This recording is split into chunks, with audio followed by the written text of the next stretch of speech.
I think that's why I'm still alive today. And it just got worse and worse and worse.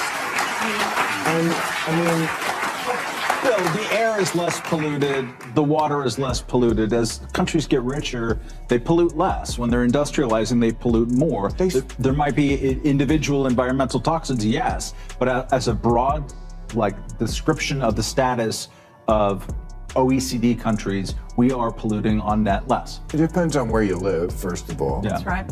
Out here in California, I believe I'm breathing in the fire still. So, Bill? Bill Maher sat down with Douglas Murray, Tina Smith, and a diehard Democrat to tackle the UK Parliament's ruling that a woman is defined by biological sex. Murray came in swinging, delivering a razor-sharp breakdown that had the crowd laughing and nodding along. Tina, on the other hand, bent over backwards to reframe the DNC stance, and in doing so, spun a narrative that was flat-out dishonest. That move set Maher off. He didn't hold back, unleashing one of the most blistering takedowns a show has ever seen, cutting through the spin with pure, unfiltered candor. And yes, every moment of it is here. Hit that subscribe button, because you'll want to see exactly how it all went down. The big ruling this week in England, the Supreme Court, their definition of woman is biological sex. To put it in shorthand, J.K. Rowling won. Yes. J.K. Rowling won. Everyone who said this for years has won. All the, particularly women who've been defamed and lied about and bullied and chased and much more for years, they were right. And I just think, apart from being a statement of the obvious, isn't it amazing that the best legal minds in Britain spent years having to work out the first thing we knew as a species?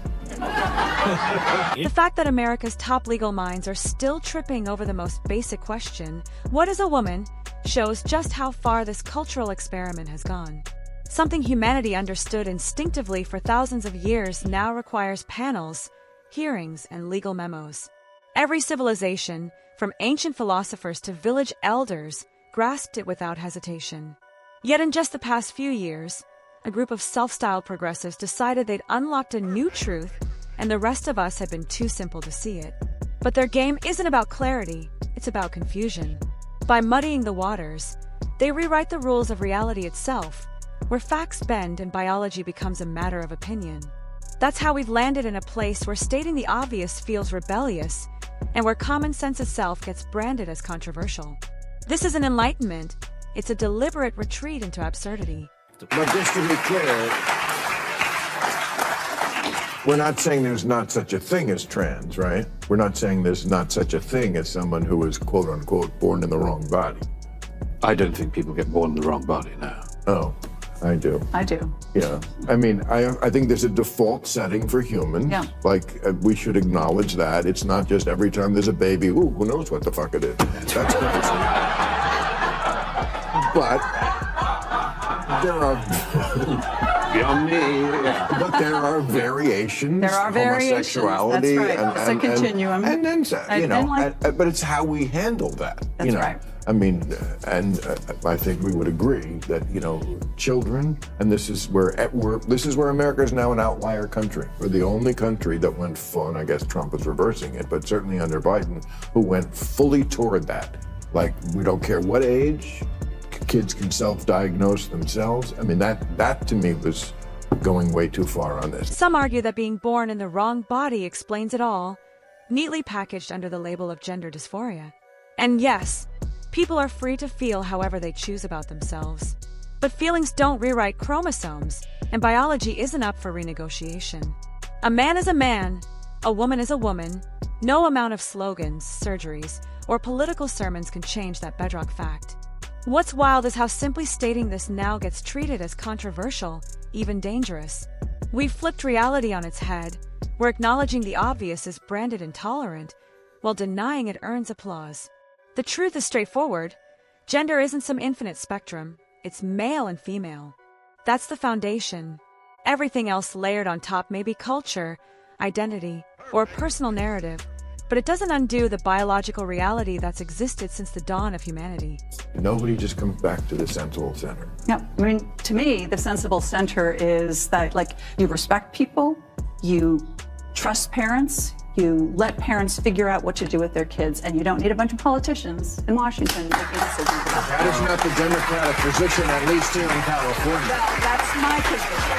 I'm good. And I think that's what the Democratic Party should. That is not the position that we've had here in California, which is like, don't tell the parents what the kids are doing at school. That's and that you really alienate voters. Tina Smith tried to float the idea that Democrats have no agenda when it comes to pushing gender ideology on children, but that claim falls apart under the slightest scrutiny.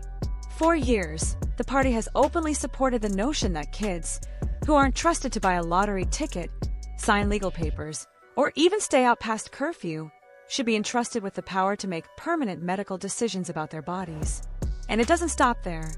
In some cases, Democrats have backed measures that punish or even criminalize parents who refuse to go along with those choices, as if safeguarding your child from irreversible consequences is some kind of offense. That's not protection, it's pressure, government-backed coercion dressed up as compassion. Tina knows it, but she can't admit it.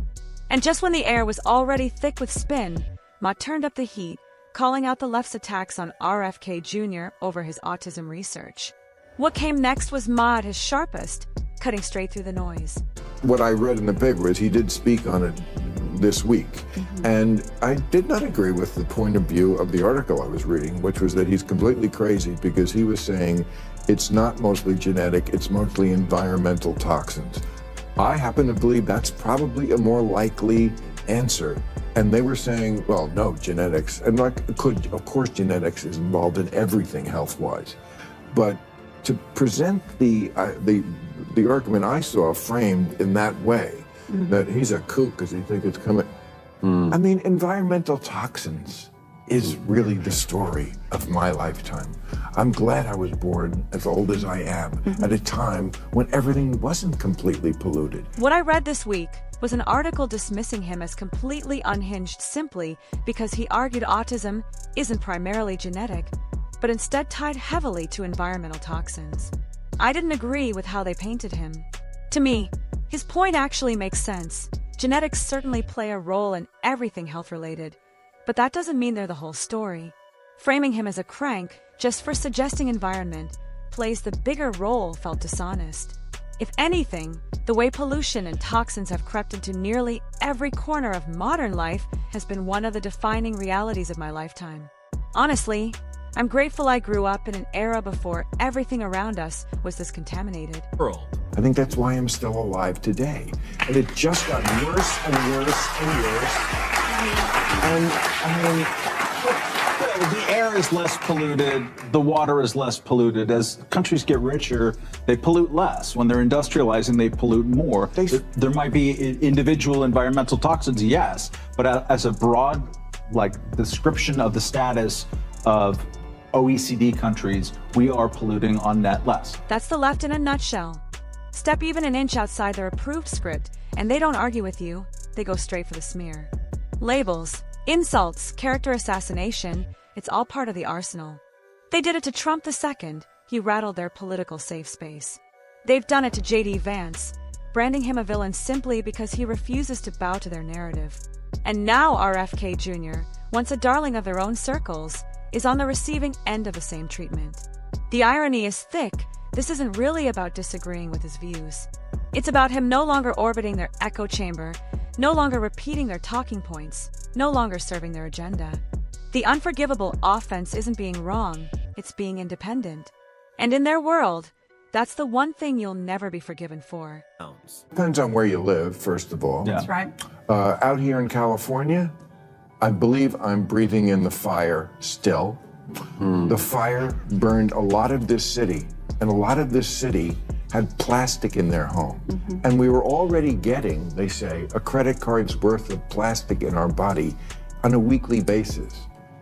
So I don't know what you're talking about, like it's better than it used to be. I'm talking about I can see the mountains from Long Beach, which I couldn't growing up.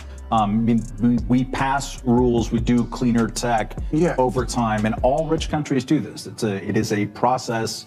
It's a whole theory of the case called the Kuznets curve. It's a thing. It's worth reflecting on and